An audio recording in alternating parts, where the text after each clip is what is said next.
Welcome to this presentation that is intended to help providers work with problem gamblers that are coping with stress. As you know, we see this a lot in the patients that we see that present with issues or difficulties associated with problem gambling. And it would be my intention and hope that during the course of this presentation, as a provider, you will learn several things that you can do to help empower problem gamblers that may be struggling with stress as part of their problem gambling presentation. So, a couple of things. First of all, I don't have any conflicts of interest with this particular presentation. I will just acknowledge that one of the scales, the stress proneness scale that I'll be talking about a little bit later, I am the author of this particular measure, developed the psychometric properties for this scale. Although I do not derive any revenue or income from this scale, I give it to those freely who want to use it both in clinical and research work. I am the author and just wanted to make those that are listening to this presentation aware of that. So a little bit of an overview here. I'm going to first start, and obviously whenever we talk about a topic of this nature, we want to kind of define stress. And although we think that that might be something that clinically seems like it should be pretty straightforward and easy to do, there are a lot of different conceptualizations and operationalizations of the definition of stress. And so I want to kind of just hit on those lightly so that we can understand that while in some ways it's kind of just we understand what we mean by the word stress, that when we try to study the phenomenon of stress, and particularly in problem gamblers, it can actually be a kind of a complex endeavor. So the second thing that I want to talk about in this presentation is I also want to focus on summarizing some of the research that's out there on problem gambling and stress. And there's been about 20 some odd studies. Some of them involve things such as post-traumatic stress disorder and gambling. And we're not going to really touch on that because trauma and stress coping and problem gambling is a completely separate topic for another day. I have colleagues that have done a lot of research, Dr. Joshua Grubbs, Dr. David Ledgerwood, and others who have focused on post-traumatic stress disorder in problem gamblers populations. And when we talk about stress and worrying that we're going to be focusing on today, although it could be associated with PTSD, I'm not going to be coming at it from that particular angle in this particular presentation.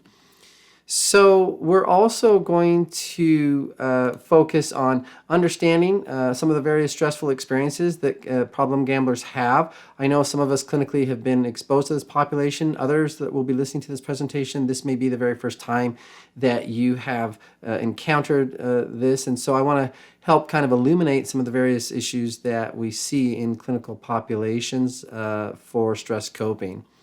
We're also going to identify some of the correlates of problem gambling and stress. We're going to do a little bit of psychoeducation on the neurobiology of stress, and particularly the Hpa Axis.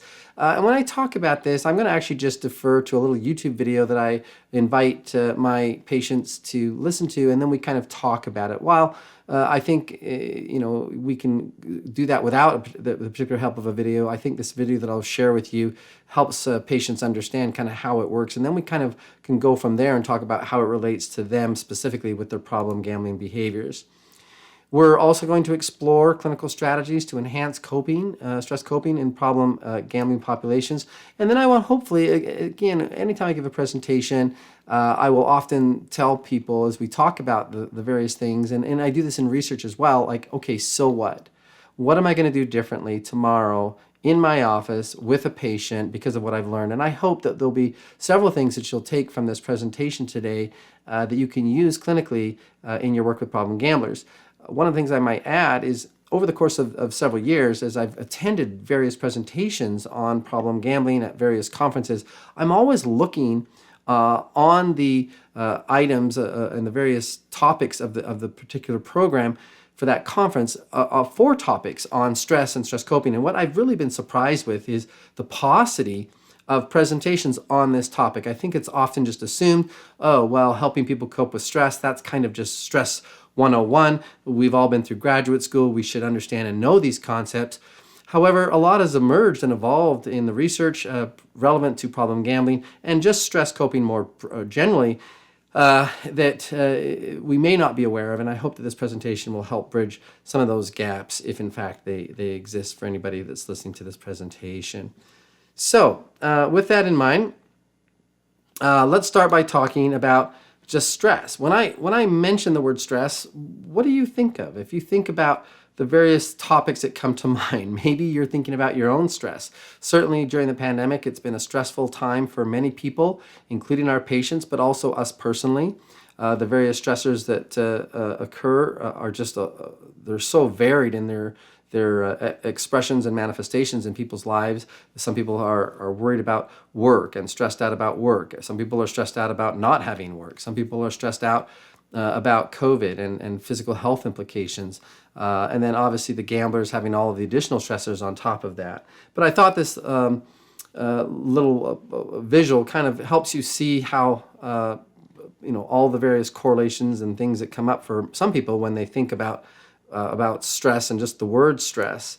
When it specifically pertains to problem gamblers, I think it's relevant that we think about the DSM. And the thing that's interesting about the DSM is when we look up gambling disorder and we take a look at some of the descriptions of both the criteria and the onset and the course of the disorder, there's some circularity, right? There's some circularity. And so part of the circularity is that we see this persistent and reoccurring problematic gambling behavior, that's right out of the DSM, leading to clinically significant impairment or distress. So the problematic gambling causes stress.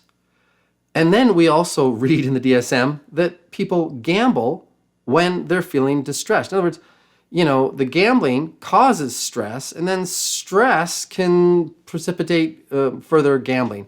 And in that way, it's kind of a downward spiral for a lot of our patients. They may turn to gambling when they're stressed out, but all of the negative consequences associated with gambling induce more stress that then they again turn back to further gambling in order to mitigate or alleviate or escape that stress. And that vicious cycle is something that is important to educate patients about when we're working with them on this issue.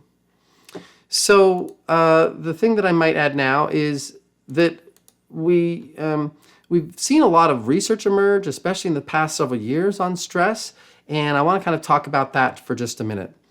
So this particular study out of Stephanie Wim out of Yale University and one of her colleagues just kind of looked more broadly at the effects of acute distress on decision making. And I think this is important to educate our patients about, that essentially stress, when we're stressed out, we don't process various stimuli in our environment very well.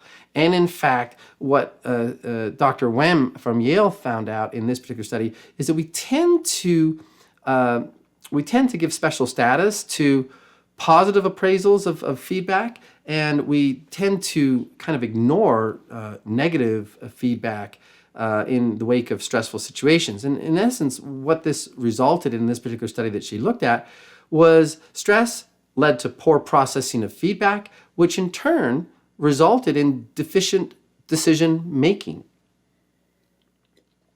So what I like to teach patients is that when they're stressed out, they're not going to make the best decisions. And so gambling in the wake of those decisions, while it may have been a pattern of the past, that's something that needs to change, but not just related to their gambling. For example, when they're stressed out, it may lead to increased conflict with a romantic partner, reckless driving and other poor decision making, substance abuse, and so forth. So just helping them understand the pattern more broadly, that one of the reasons we need to really understand how to cope more effectively with stress is because it does result more often than not in poor decision making in their lives that then again create further problems and challenges. This particular study, published in the American Journal on Addictions, just basically took a look at the psychosocial stressors and their relationship to gambling urges in a group of problem gamblers and also healthy control subjects. And essentially, not surprisingly, what they found was that stress was more positively correlated with gambling urges in problem gamblers.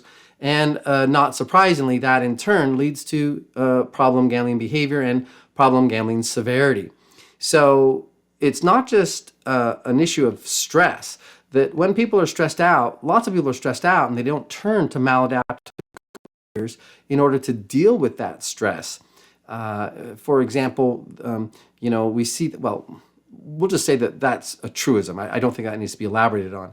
But what we do see is that when people are stressed, and if that's combined, for example, with psychopathology, someone's depressed or anxious, and if that's also combined with other things like impulsivity, and then poor coping strategies, and opportunity or accessibility to gamble, it kind of creates this perfect storm for the problem gamblers. So one of the things I might say in this presentation is I don't want people to think or go away with the idea that like stress is what creates problem gambling. It's stress, and often stress correlated with these other facets or characteristics, such as whether or not someone's impulsive and whether or not someone actually has an opportunity to gamble. I often chide people when I'm doing training and research, and I give a big long list of things and say, okay, if we were to do a regression analysis and take one of these variables and try to predict problem gambling behavior, and then I give the list, and the list will include things like whether they're depressed or whether they're anxious or whether they have poor stress coping strategies, whether or not they have lots of money, whether or not they come from a family where they were abused or physically abused and have PTSD or other trauma, whether or not they came from a family where their parents were divorced, and all of these things. And then I mention, opportunity to gamble, and I go through this list, and people often say, oh, well, yeah, if you're depressed or if they're anxious or trauma, that's going to lead to gambling. And then I say, what do you think is the number one predictor? In other words, the thing that will more likely to predict problem gambling than anything else. And they miss it because it was right there in front of them, but they don't think about it. And well, the number one predictor of problem gambling is gambling, right? And I know we kind of chide about that. It's like, you can't be an alcoholic if you don't drink alcohol. And so just realizing that the problem gambling, certainly accessibility in the wake of all of these other variables, such as, stress proneness and impulsivity, poor coping strategies, psychopathology, possibly co-occurring substance abuse, that collectively all of these things can create that perfect storm that leads to problem gambling behavior. And to take that into consideration as we discuss and hone in on just stress specifically in this presentation. This other study, done by one of my colleagues, Dr. Shane Krause, and some of his colleagues out of Yale and the VA, basically took a look at stress and gambling severity and its relationship to psychopathology more broadly. And not surprisingly, stress did have a moderating effect on psychopathology through gambling severity. But again, we see those positive correlations with problem gambling and stress. So that's something just again to keep in mind.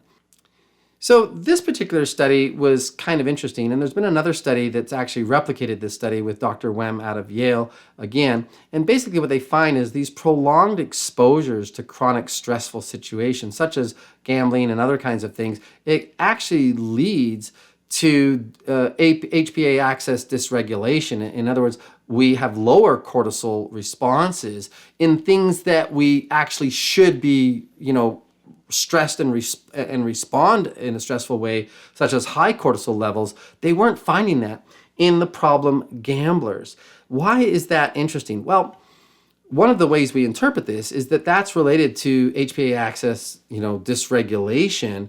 And the relevance of that is then essentially what they're saying here is like, okay, we should be, when we're exposed to a chronic stressor, we should be stressed out, we should see high cortisol levels, and then that kind of engages us to that fight or flight, ready to respond. But in these problem gamblers, and they also have seen this in people with substance use disorders, they almost habituate to these stressful situations. And then they kind of have this blunted affect. They don't have that anxious, stress response to things that they should be stressed out by. And this is one of the explanations that we might give problem gamblers for why they maybe don't freak out or stress out to these high risk wagers that they make when gambling that the rest of us would say, I'm not going to wager that. That's too much money. I can't afford to lose that. They are so, because of the chronic distress and that they've experienced, their Hpa Axis and all of these endocrine systems and neuroendocrine systems in the brain that should really kind of trigger them to like change their behavior aren't functioning the way they should. And that's part of the associated problem that they're experiencing in the way they react to stress, and then subsequently problem gambling, risk-taking behaviors. Okay, so one more study that I might mention here is this one that basically looked at personal relative deprivation, stress, and problem gambling tendencies. In other words, this particular study was just looking at the idea that like people have this perception that relative to other people that there's this inequality, and as a result of that inequality, that actually is related to problem gambling. But this study said yes, it is, but there's this mediating effect through stress. So in other words, again, this comes down to this idea of appraisal. People look at the, hey, I'm trying to keep up with the Joneses. They've got more than I do. And they kind of perceive themselves as this inequity in terms of, well, they've got more than I do, but I want to have what they have. And yet the way they appraise that is that that's somehow so problematic, it stresses them out. And then that stress then leads to risk-taking behavior associated with gambling. And the idea that I'm going to have this big win and now be able to afford all these things and bridge the gap on that inequity between myself and maybe others is kind of what this particular study took a look at and suggested, and in fact found evidence that that was indeed true. The final thing that I might say is if we look at the stress coping scale, that's a factor of the pathways model, and in particular the gambling pathways questionnaire that was developed by Dr. Leah Nauer and Dr. Alexander Blazinski. And most of us are familiar with the pathways model. This is an instrument that they used to develop that. Basically found a number of different items that you can see here that were correlated with and found to be higher amongst problem gamblers. Again, just reaffirming that this in fact is an important topic that we need to be looking at with our patients. And finally, this is the stress proneness scale that I developed. And this particular questionnaire I sometimes administer to gamblers, and taking a look at kind of their stress levels. Scores, I believe they're over 26 on this. If they have a score over 26, you just sum those items. If they have a score over 26, that is a clinically elevated score and suggests that on average they experience more stress than healthy control subjects. And what you'll see there is that this, again, was really significantly and statistically positively correlated with problem gambling when we took a look at problem gambling as measured by the nods. And so again, just reaffirming that this is an important, in fact, the correlations there suggest that if we take a look at problem gambling severity, about 20% of the variability in problem gambling severity can be accounted for by stress proneness. That's huge. And so this is, again, why we can't ignore this topic when we talk to our patients that are seeking help for various problem gambling behaviors. So let's move on now and talk a little bit about defining stress and how that works. As I mentioned earlier, it's been a bit elusive just because of the various different ways of operationalizing stress proneness. For example, this one is a stimulus-based approach, and this basically says, we characterize stress as anything that kind of causes us to have this stressful reaction. But the problem with this is that what might stress me out might not stress you out. For example, I've had patients during COVID who lost their job and were completely stressed out by that. Other people lost their job and they looked at that as a great opportunity to finally invest themselves in something that they really were interested in doing. And so if we took a look at job loss as a particular stimulus-based stressor, it would stress out some people, but not necessarily stress out other people.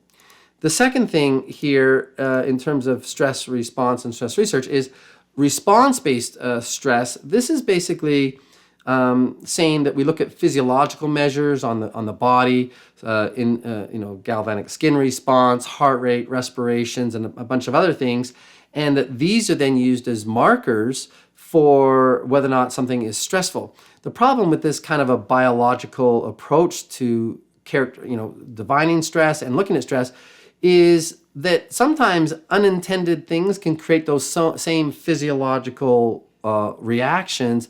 So, for example, if I'm stressed out because I don't have enough money to pay my bills, and you see increased heart rate, increased respiratory kind of activity in me. It might even translate to EEG readings or cortisol levels or other kinds of things, right? In response to like losing my job or losing a lot of money. You might see those exact same markers, biological markers, in terms of elevated respiratory and heart rate and so forth, breathing, cortisol levels, if I won the lottery, right? And so that isn't always the best marker as well. And so that's basically what some of this research is, the way the challenges that they've had in research in kind of defining stress. For us clinically, this is the definition that I use. Stress is simply an event that occurs when an individual perceives that the demands, and again, the perception is important, right?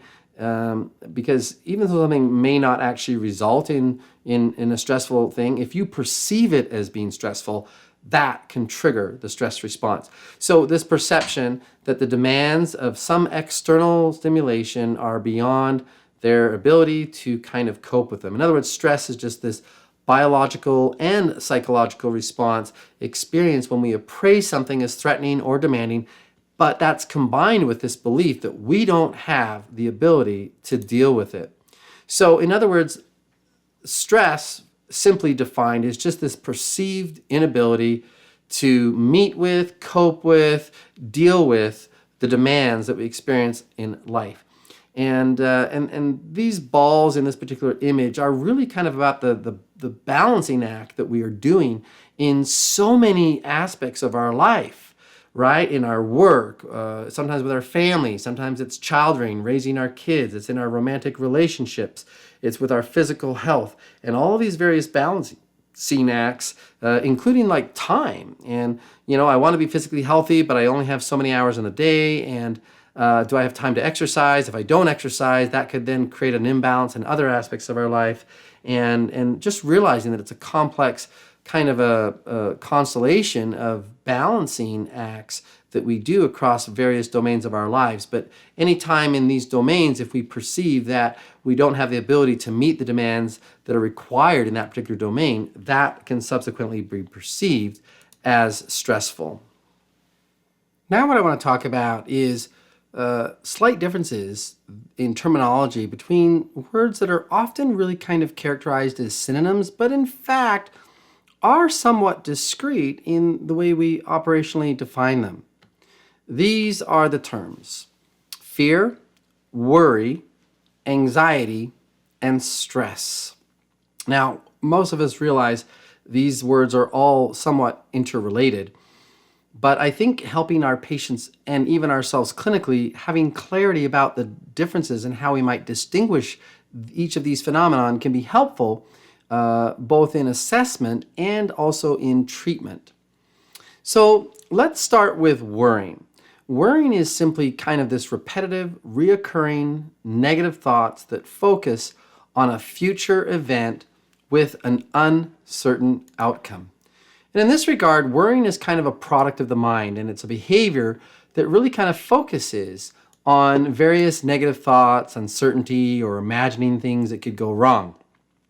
Dr. Luna Marquez, she's an associate professor at the psychiatry at Harvard Medical School, kind of suggests that worrying is what we do to try to appease thoughts about uncertainty or unpleasant situations. And in fact, it can actually serve a role to help us problem solve or take action. She suggests that worrying is kind of one of those ways that our brain attempts to kind of handle problems in an effort to keep us safe. Another CBT researcher, professor, Dr. Seth Gillihan, he's a clinical psychologist and assistant professor at the University of Pennsylvania. He says, when we care about some event in the future and the outcome of that event is uncertain, it leads to this state of tension, and this worry can be thought of as a behavior, right? Even though we think about worrying as a cognitive process, the act of worrying is actually a behavior that's intended to reduce that state of tension by thinking through possible bad outcomes and how we can prevent them. The problem is, However, when we get stuck in unproductive, repetitive thoughts about a future event with some uncertain outcome, worrying can become dysfunctional. In other words, worry can be useful if it helps us change or avoid an undesirable consequence. And if it doesn't do that, it kind of constitutes an unhelpful, obsessive pattern of thinking. Now, fear and anxiety, again, related but different. And clinicians, we generally accept fear as kind of that primary emotion involving a temporary, and that's kind of the important point here, this temporary physiological response to an imminent and identifiable danger or threat. So basically, when we perceive something that's actually going to happen, that's when we have this fear get activated and the threat is present. So I often think about this, like the difference in some regards. When I grew up in Canada, and there'd often be kind of snow roads and ice on the roads, and I'm driving down the road and I'm worrying. I'm worrying that I'm going to get into a car accident, that my car's going to get out of control and spin out of control. I'm driving really slowly to try to mitigate that worry. And I continue to worry, but then all of a sudden I hit black ice and my car starts, I feel my car start to go out of control. In that moment where I feel the car starting to slide on the black ice and it's starting to be out of control, that's the moment that my worrying actually translates to fear. There's this physiological reaction of this imminent threat or danger, and that's the moment when I start to have the fear response. So again, differentiating the worry from the fear, right? And in essence, in some ways, again, we talked about, a lot of problem gamblers, some of their what should be kind of stress responses to worries and fears, at least in the domain of gambling, aren't functioning the way that they should be functioning because they take all these risky behaviors, right? But in other domains of their life, they appear, according to what we see in research and clinically, appear to be alive and well in terms of the way that they function.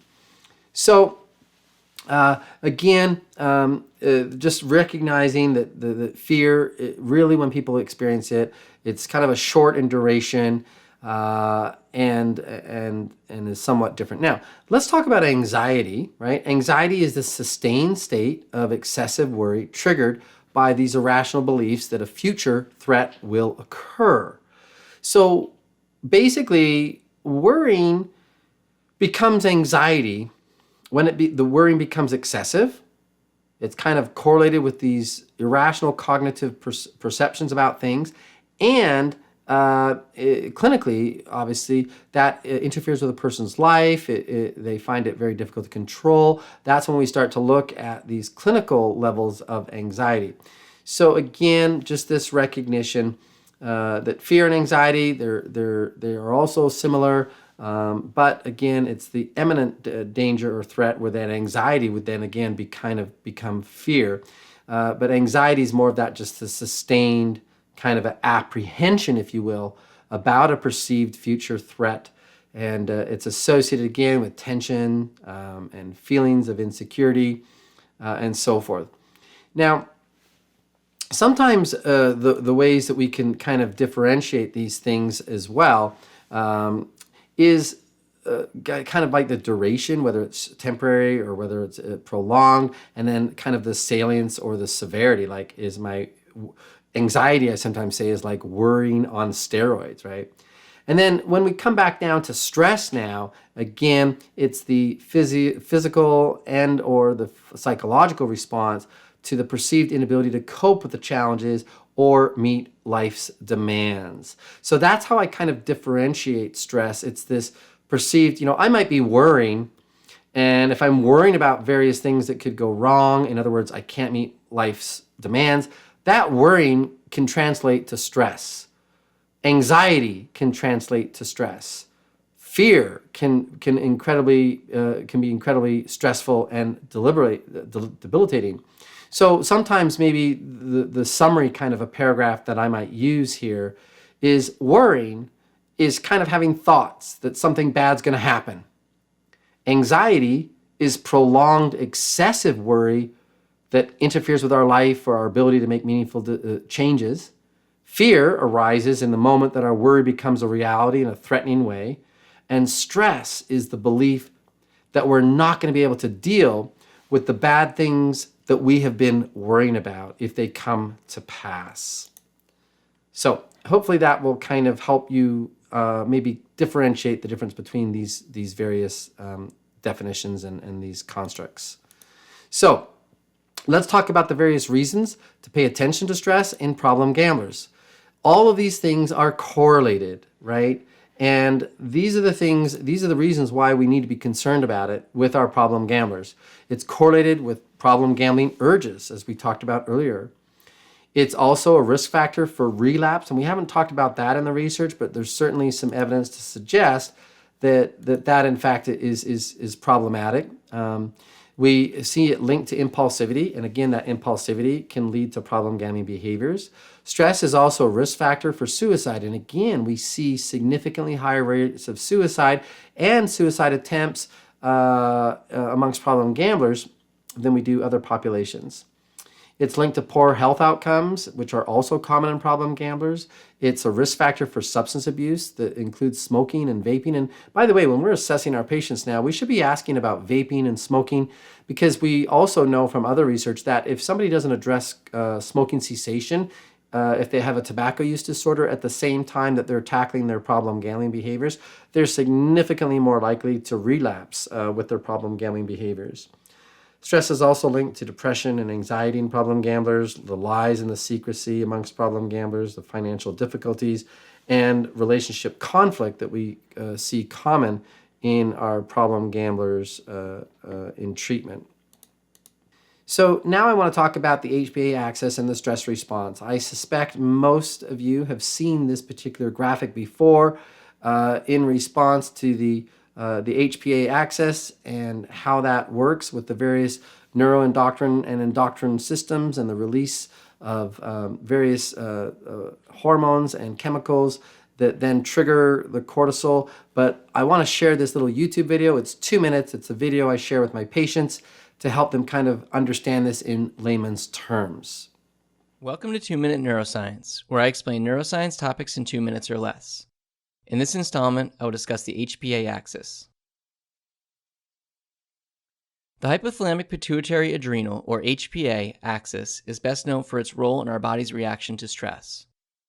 The Hpa axis includes a group of hormone-secreting glands from the nervous and endocrine systems, the hypothalamus, pituitary gland, and adrenal glands.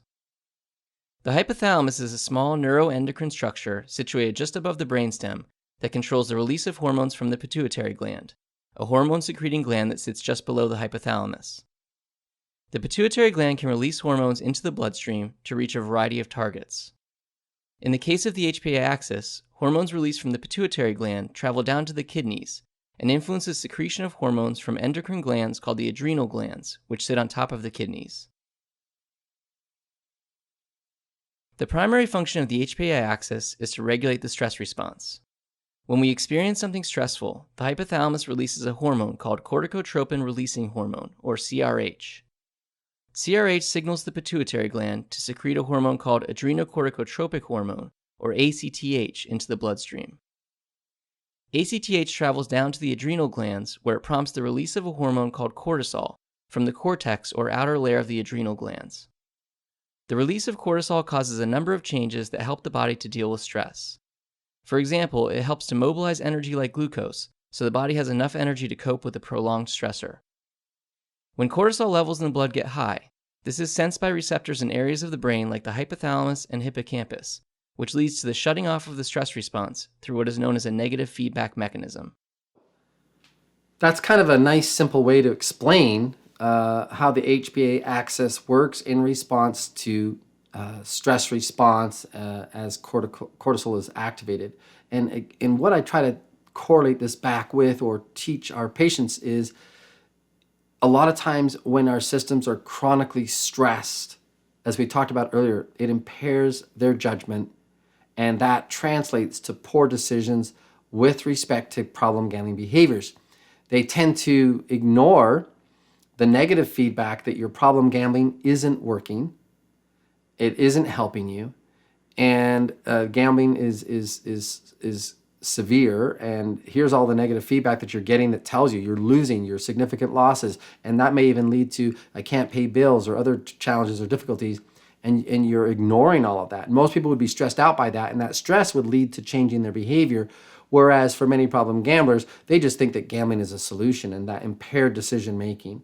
And I tie that back into the HPA axis and the stress response, and even tell them that, biophysiologically, you've been, had such prolonged stress with either precipitating or perpetuating your gambling behavior that your systems aren't working the way they probably should in terms of helping you react more adaptively. And so that's why you need to develop stress coping skills to kind of help reverse that process and help your HPA axis kind of regain that homeostasis that can help you, respond more appropriately in stressful situations as is again, because that's just a lot more adaptive. So I also teach patients about stress coping from this perspective, the resources and the demands. You've seen this, I suspect. And then it's this appraisal. And that's kind of the perception. Do I perceive that my resources are insufficient to meet the demands? That can lead to stress. Now, if we perceive that they are, that can lead to adaptive coping, and healthy stress coping is then an additional resource. But if we don't, it's maladaptive coping, and that then contributes to additional unhealthy stress coping, which again becomes an additional demand. And this is a little bit of a circumplex model that I use to kind of explain how we have different domains. One domain is kind of this idea that we have resources or we don't have resources. So that means I've got control or I don't have control. I'm powerless. And then the duration, right? The duration of the stressors. So in other words, somebody, think about this stressor. I just found out that I have terminal cancer. Where would that be in this circumplex model? Well, that I don't have control over it, so I feel powerless about it. And it's negative, so it's on the bottom half of the screen, and it's a long-term stressor. So it would be in this quadrant here, as opposed to I've got a midterm exam, right? For university. Well, that's a short-term stressor. I have control over it because the more I study, the better I'm going to do, and it can be considered a positive stressor, right? In the sense that, like, think about this, like, university lives, our university days are one of the few times in our lives where we actually pay to be stressed. We call it tuition. And so it's a short-term stressor.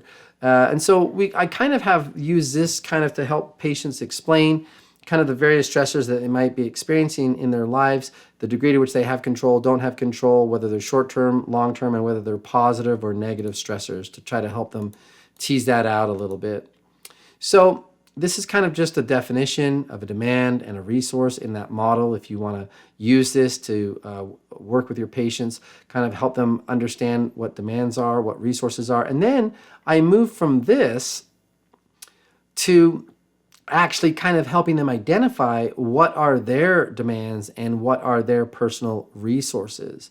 And you can see here that a lot of times gamblers just want to say, like, I have money or I don't have money, and that's the extent to which it's a demand or a resource, and they really limit themselves to that, and they don't start to think about these other areas of their lives, such as a resource of time and whether or not I have time, intelligence, whether or not I can think outside the box, cognitive flexibility, having good health.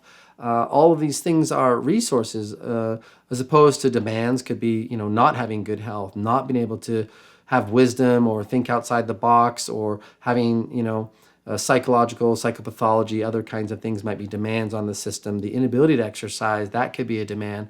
And so I kind of break this out for my patients when I'm working with them, and we'll go through, and I'll kind of have them go through and list this. So, a lot of times when problem gamblers just try to limit it to the idea of money or not money, I will remind them that, gambling isn't about money any more than an eating disorder is about food, or sex addiction is about sex. And I think as clinicians, it's our job to help our patients really identify some of these resources. So here's some examples. Again, I try to get my patients to think about this. I don't just give this to them, But if they're really, really struggling, I might kind of do a kind of a cued response, or I'll ask them, well, what about this? You have a job right now. Like, I know you don't feel like you have enough money, but there's a lot of people that don't have employment. Is that a resource or is that a demand? I'll also kind of go down this list for them and kind of let them identify, wow, well, I don't have a problem with co-occurring substance abuse. Well, that's a resource, right? Like, they might not see that as a resource, but like, hey, you don't have that could complicate things. So these are some various things that we talk about with resources and demands. And obviously, this entire model is really kind of predicated upon the idea that we can manipulate this system in one of three ways.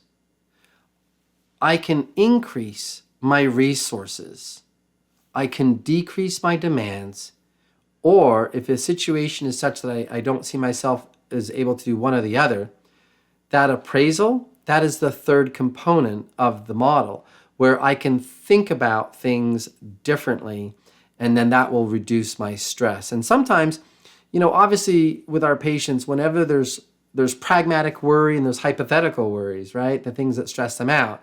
So if something is a hypothetical worry, well, the sky is falling, I could get into a car accident today on the way to work, or I may be diagnosed with cancer, and there's no evidence that that's true. These are just they just have this constant chronic kind of a worrying pattern about a lot of different things.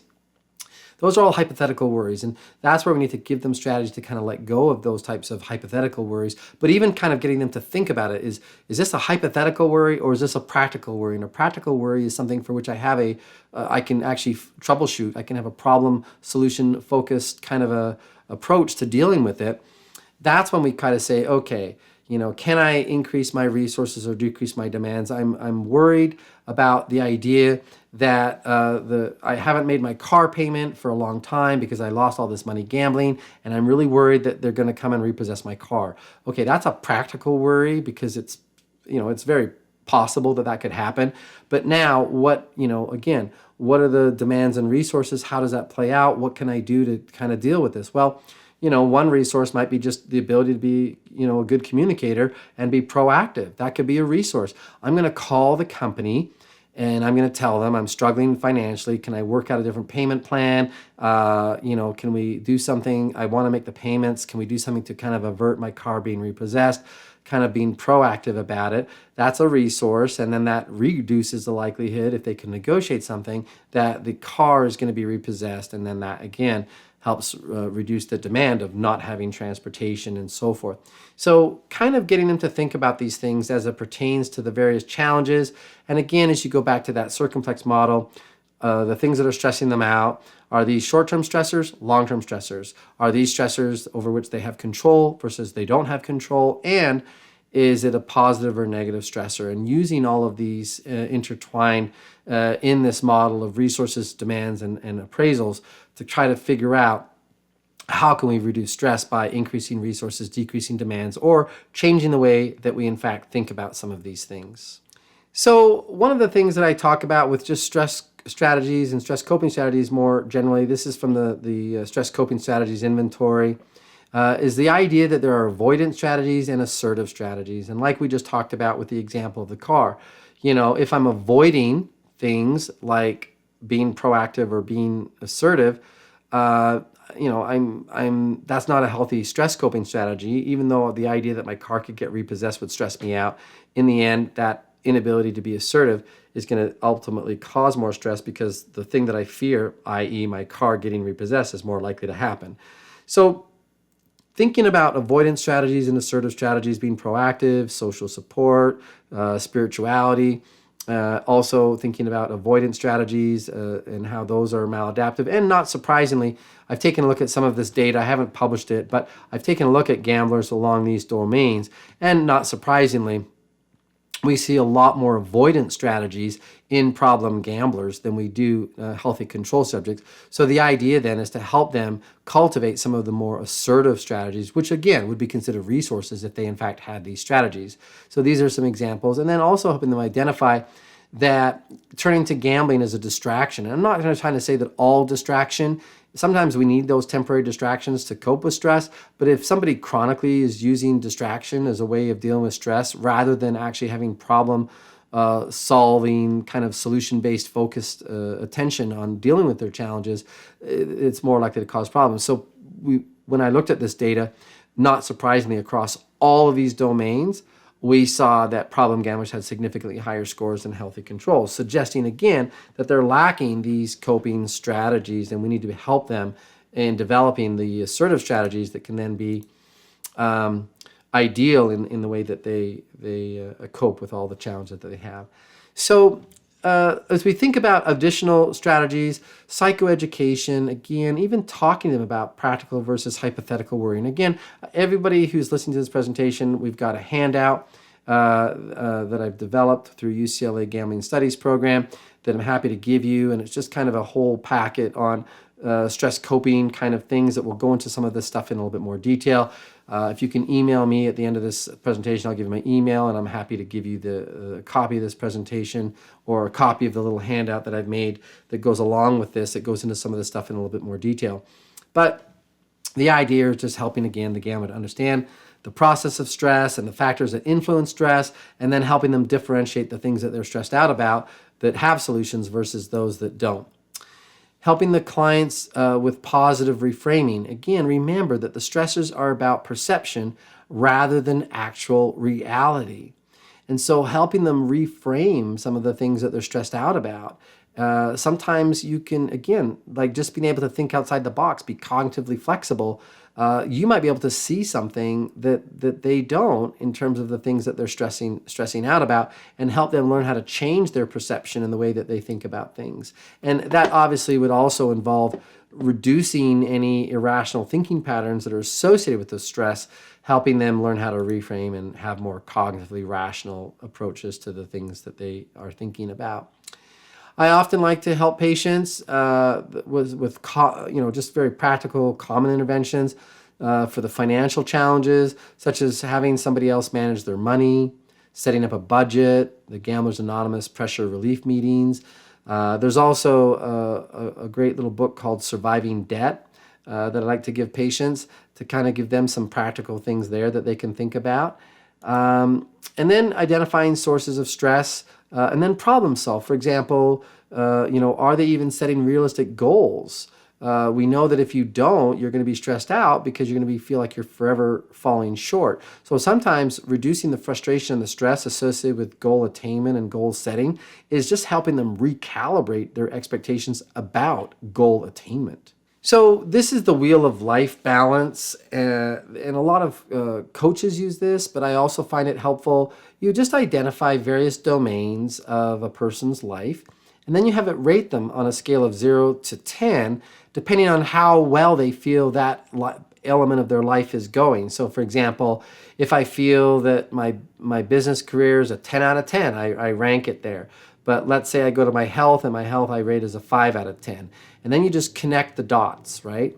And by doing so, you can kind of just help them see at a quick glance what areas of their life are out of balance. And remember that one of the things that we'll often talk about with our patients is that addiction is about imbalance. It's about losing perspective in life. And that wheel of life balance, if they can do that as a little exercise, they can start to see the areas in their life where they may be out of balance, and then helping them work towards achieving that and recognizing that can be part of the treatment process. I also like to have them focus on some things that can help them reframe stress as not necessarily a problematic, terrible, awful, bad thing. There are, again, positive stressors, or sometimes reframing things in a way that they're not perceived as so stressful can be advantageous. And this is a little TED Talk by Dr. Kelly McGonigal out of Stanford University. And she, some of you have seen this TED Talk, but she's also written a book. And I often will recommend that patients, and I'll email them the link or so that they can have this, to actually watch this TED Talk so they can think differently about their stress. So again, it goes along with kind of reframing your stress in your life. If stress arises from poor time management, then I'll try to work with clients to help them with time management skills. There's that book called The Disease to Please. That's a great little book that I recommend. And again, this is the idea of of helping them learn how to say no so they don't overcommit. It might involve helping them learn how to be more assertive, especially with our patients that have adult ADHD. They tend to overcommit and underestimate how much time things are going to take to get done. And I think that can be really important to kind of help them with stress coping as it relates to poor time management, because obviously this, again, if I overcommit and I don't have enough hours in the day, I'm going to be chronically stressed out and feeling like I forever fall short. Sometimes that pattern, again, it's just related to poor time management. And with patients that have the ADHD, I'll often talk to them about things such as how they estimate time, slowing down, really thinking through about all of the subcomponents of how they manage time and trying to slow down so they can, in fact, many of my patients with adult ADHD, which again, 25% of the gamblers have adult ADHD, if you get them to slow down in the way that they plan and schedule their time, they actually can do it quite effectively, but often they don't take the time to slow down and be patient when they really think through how that's going to play out. But again, if people are stressed out because they're overcommitted and they don't have enough hours in the day, then that leads to, that I don't care attitude. Well, I'm not going to get any of this done, so what difference does it make if I go to the casino or the card room or whatever and gamble? And then they just use that to rationalize, gambling behaviors. I help clients to kind of focus on things that they can control and focus on problem solving with the idea of incremental change in mind. When it comes to incremental change, what we're really trying to do is help them kind of have these manageable things that they can do to improve their lives in various aspects, whatever the thing that they're wanting to work on. So I try not to overwhelm patients with too much, especially early on, because if we shotgun them with all of these different things that they can do, they're going to feel overwhelmed, shut down, and not do anything. But if we can kind of make these real manageable incremental change in their lives and help them have those early successes in treatment, that can give them the motivation to kind of stay in treatment and not have attrition and focus on those things and give them something that's manageable that they can have small successes with. We're much more likely to see those positive outcomes in their life. So again, this kind of goes back to goal setting and having realistic goals that are attainable and helping them have that so that they can teach themselves and have those experiences, those positive experiences, say, wow, I can succeed in these aspects of my life. There are a lot of different interventions out there, such as listening to music, yoga, and again, distraction, if it's used temporarily, not distraction through gambling, but just distraction temporarily, can be very advantageous in kind of not focusing on the immediate stressor in a way that kind of leads to problematic behavior. Spirituality, and again, I often will try to define spirituality for them and let them differentiate that from religiosity. A lot of people, when you ask them, well, tell me about your spirituality, they start to talk about their religious practices. And I will often say, okay, that's your religious practices. And maybe through your religious practices, you are able to it's a conduit to experiencing your spirituality. But religious practices in and of themselves don't constitute spirituality. Sometimes it's about developing a hobby. And again, what did you do before you had a problem with gambling? Oh, I used to do woodworking, or I used to work in mechanics and work on cars. I used to golf. I used to sew, knit, crochet. I used to go hiking. What are the things that they used to do for hobbies or fun, and maybe helping them reconnect with some of those domains of their life. If psychopathology is involved, that complicates the complex web of all of these things we've been talking about, I'll consider referrals for medication management, especially with my patients with adult ADHD and bipolar disorder. Helping problem gamblers cultivate social connections. Again, sometimes this can happen through GA. There's a great TED Talk that kind of invites us to think about all of the things that we've been considering with respect to addiction are wrong. And he goes off to talk about just how reconnecting is the most important thing that we can do in gambling or any kind of addiction recovery. I will also help gamblers understand just basic relaxation techniques, or even learn proper breathing exercises. So this is something that we often assume, like, hey, take a deep breath or this or that. Well, again, our patients will sometimes do everything to extreme. I don't want them to do breathing exercises and start to hyperventilate. So I have a little stress erasers where they put their fingers in there. They actually get the biofeedback, so to speak, on the screen. And I'll actually spend 2-3 minutes with them in the office showing them what proper breathing looks like, realizing that if you're worried or even having a panic attack, like if you can get them to breathe appropriately, that subdues the parasympathetic nervous system and the respiratory response. If you can get them to their breathing under 14 breaths a minute, if I'm breathing less than 14 times a minute, that's actually incompatible with a panic attack. You can't breathe at a rate of 12 respirations a minute, 13 respirations a minute, and simultaneously have a panic attack and be freaking out.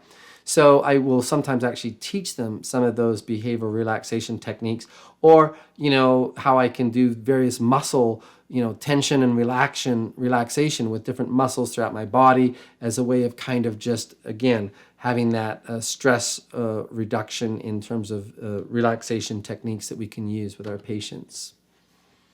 So finally, there's a lot of things there with relaxation techniques, including some of you like to do biofeedback, guided imagery, self-hypnosis, and so forth. All of these techniques, regardless of which ones you align yourself with, are really kind of have the common goal to essentially produce and slow the breathing, lower blood pressure, all these physiological kinds of responses, and increase the well-being. And there's a number of different resources that are available, as you can see here. Very Well Mind, the National Center for Complementary and Integrative Health. This will all be in the handout that I give you. You can click on these links and go to these various places where they actually have various exercises that people can learn to incorporate these relaxation techniques.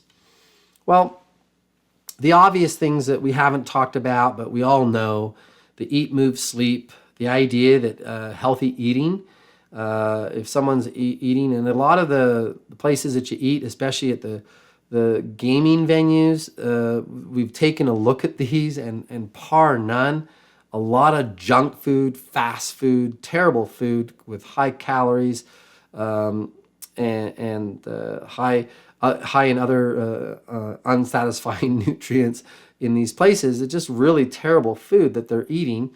And so helping them reconnect with a healthy diet. And, we've got some things through the CalGETS program that kind of talk about these things. But again, I try to be careful. If someone asks me, well, what's the best healthy diet? We want to be avoidant of giving them medical advice. But in terms of the empirical research, I hate to say this to all the meat eaters out there because I love a good steak and all the rest of that, but a whole food plant-based diet is currently the most empirically supported lifestyle for dietary and eating properly in terms of what our bodies need, crave, and thrive on. Also, it's just even little things like staying hydrated is important, right? Making sure they have the 8 glasses of water a day. Realizing that nobody should ever drink more than 2 cups of water at one time. That's actually probably not healthy to be doing that. The idea of exercise, and again, when we talk about exercise, we're talking about, hopefully if they have any concerns, to talk to their primary physician about exercise. But the idea is when we talk about therapeutic benefits of exercise, we're talking about 3 to 5 days a week. Your maximum target heart rate is at 80% or more, and you're sustaining that for about 20 minutes or longer. Like when we talk about all these studies where there's therapeutic benefits to exercise, that's kind of what we're talking about. And even while I say the word exercise, we should be careful in actually talking about physical activity. There's actually a couple of apps out there, like the Physical Activity app, that kind of give you credit for like gardening or other kinds of things like that, doing chores around the house that is movement, right? And those have therapeutic benefits. So we need to move away from just talking about exercise and just talking more about physical activity. And then sleep as well, making sure that people are getting adequate sleep. We know that the average adult needs about 8 hours of sleep a night. We can talk to them a little bit about REM and rapid eye movement and some things like that. I actually have an FDA-approved device that if I have to, I can send home with a patient to kind of get a week's worth of sleeping records to see what their sleep data look like. But we've also, one of our folks in our lab at UCLA a number of years ago actually published a study on sleep and problem gambling. Again, not surprisingly, finding out that sleep deprivation and its consequences are a common problem with problem gamblers. Because either they're anxious and worried and they're not sleeping, or they're staying up to all hours of the night gambling, and that then also causes problems with sleep disruption and interference.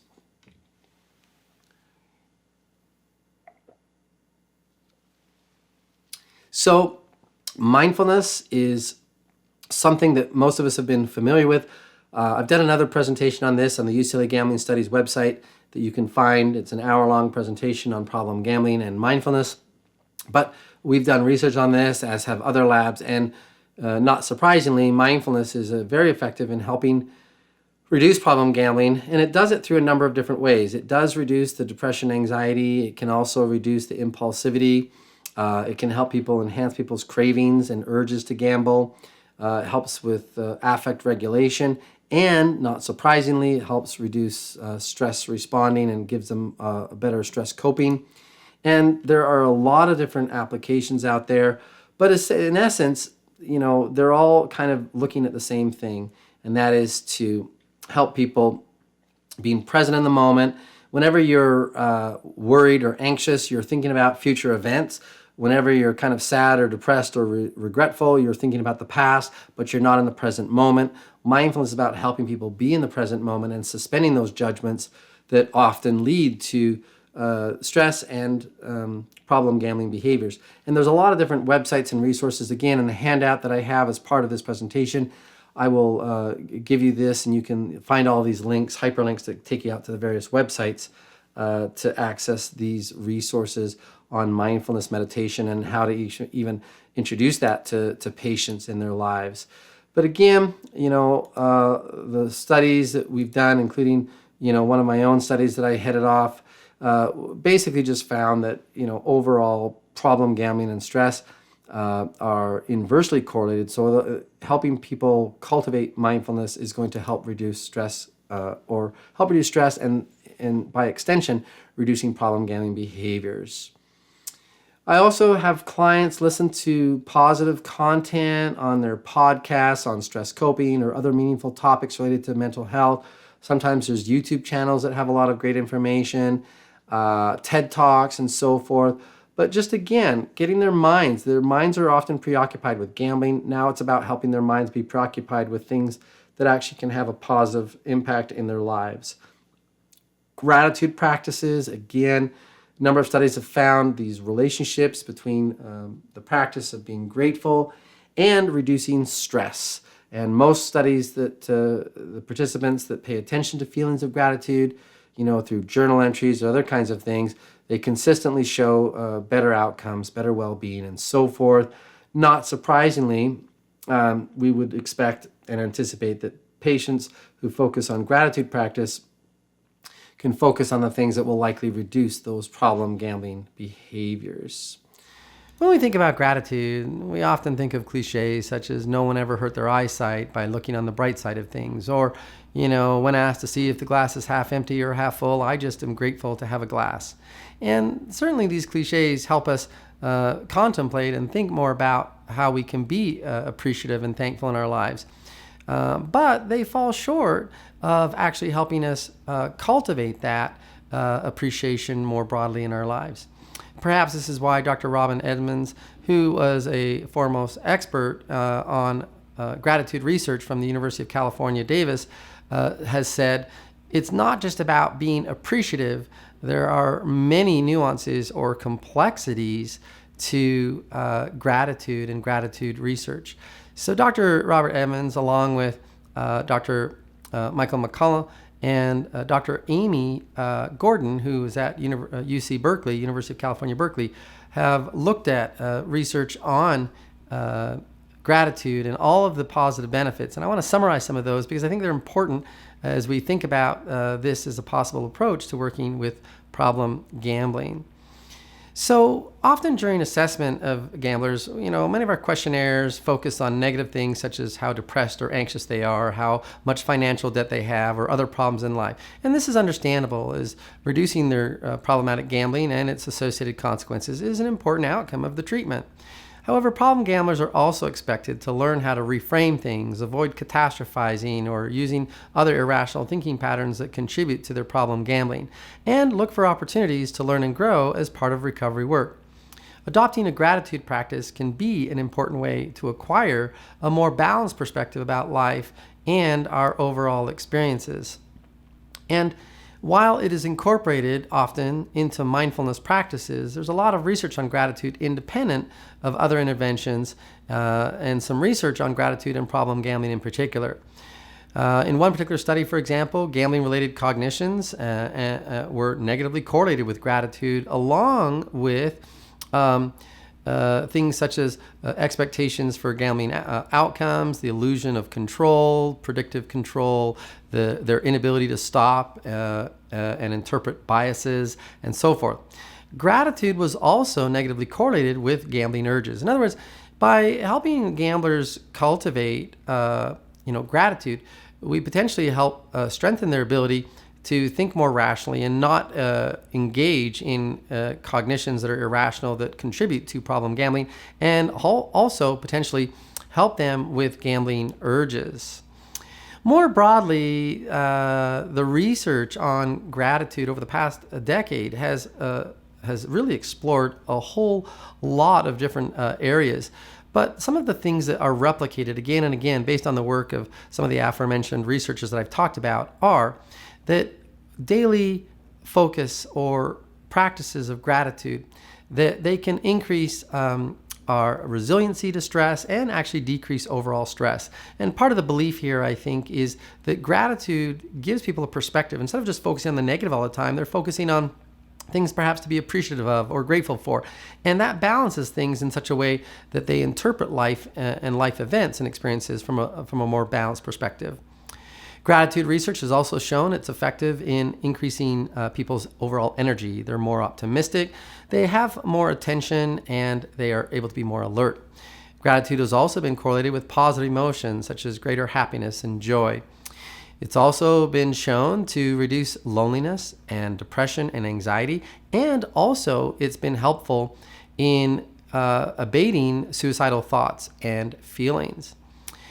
Gratitude research has also shown that it enhances the immune system. These are some of the physiological benefits or physical benefits, in addition to psychological benefits of gratitude, enhancing the immune system and lowering blood pressure, improving overall sleep quality, where they've measured this and found that in the morning, after the evening of before going to bed, just having a few gratitude exercises of things that you're appreciative for, that in the morning, as they've measured this throughout the night, that it results in more restorative sleep.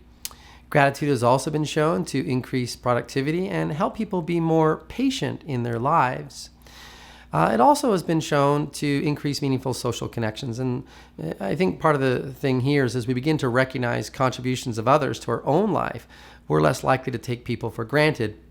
And this is also noted as we think about what some people have suggested. If you took out of your life what other people have put into it, what would you have left? And as we really contemplate that, we realize, wow, much of who I am as a person is a result of the contributions of other people.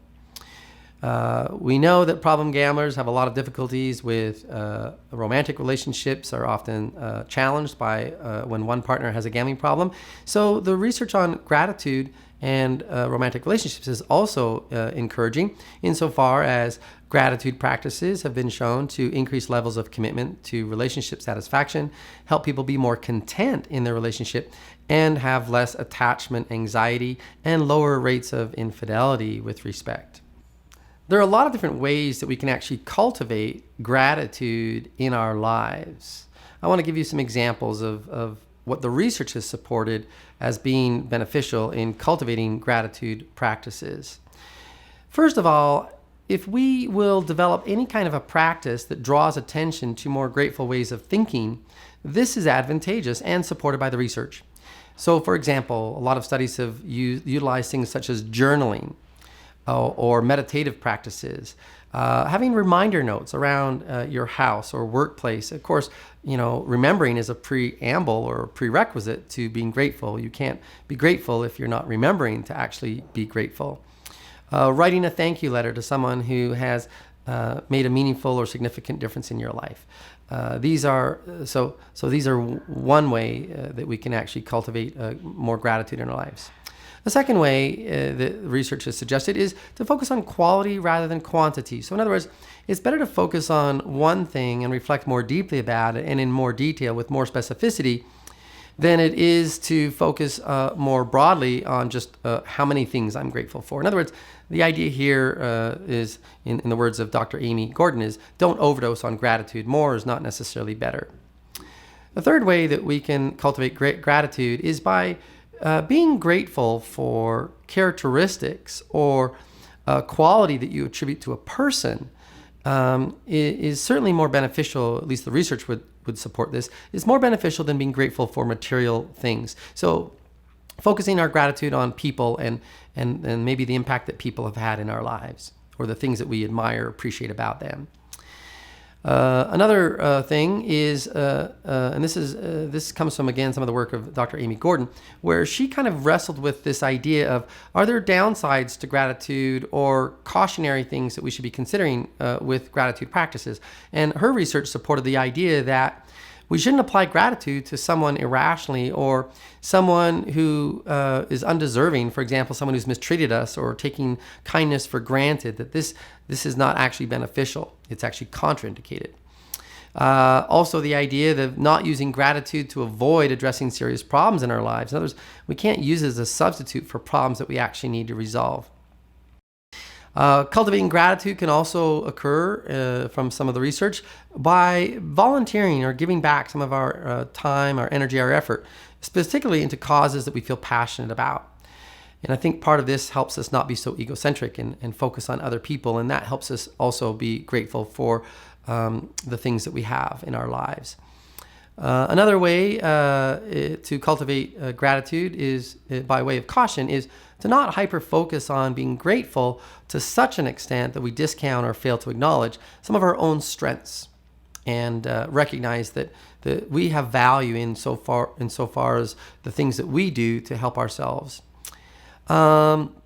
We also are cautioned in the research not to confuse gratitude with indebtedness. In other words, just because we express appreciation or are grateful to someone doesn't mean we owe them something in return.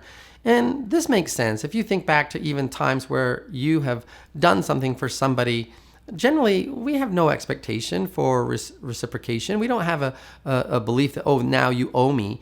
And so think about that in terms of our own gratitude, that like if someone does something nice for us or something that we're grateful for, that doesn't necessarily mean that we need to then do something for them or that's expected. So collectively, I think the research, the past decade, and I looked at, in the past decade, just 232 different studies. I kind of just did a quick little review of a lot of the abstracts. That gratitude has a compelling amount of social science research and evidence to support this practice in our lives.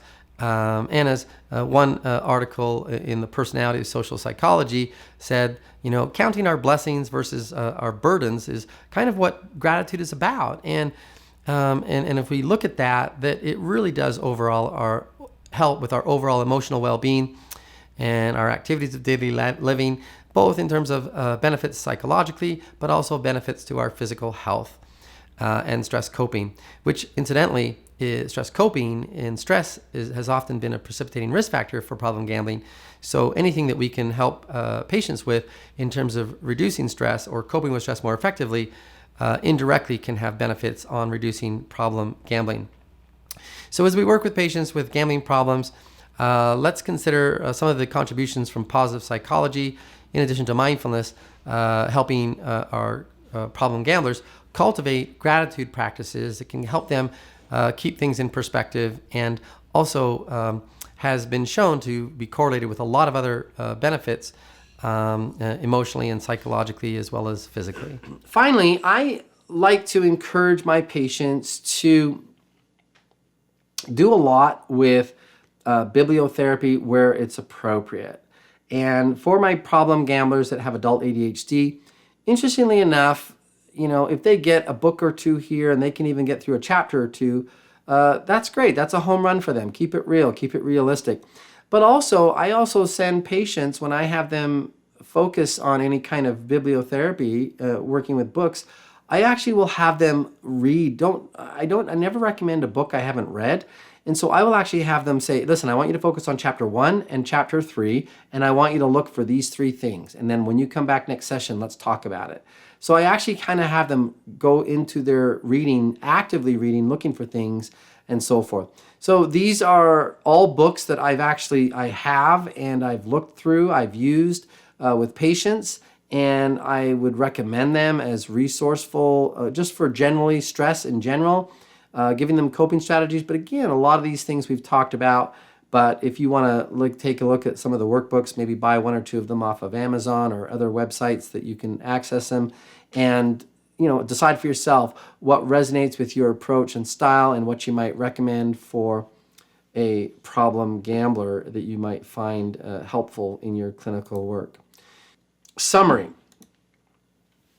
Poor stress coping skills are associated with, not only as a antecedent or precipitating risk factor for problem gambling, they can also be a perpetuating risk factor for problem gambling behavior. And it kind of goes back to that circularity that we talked about, if you recall.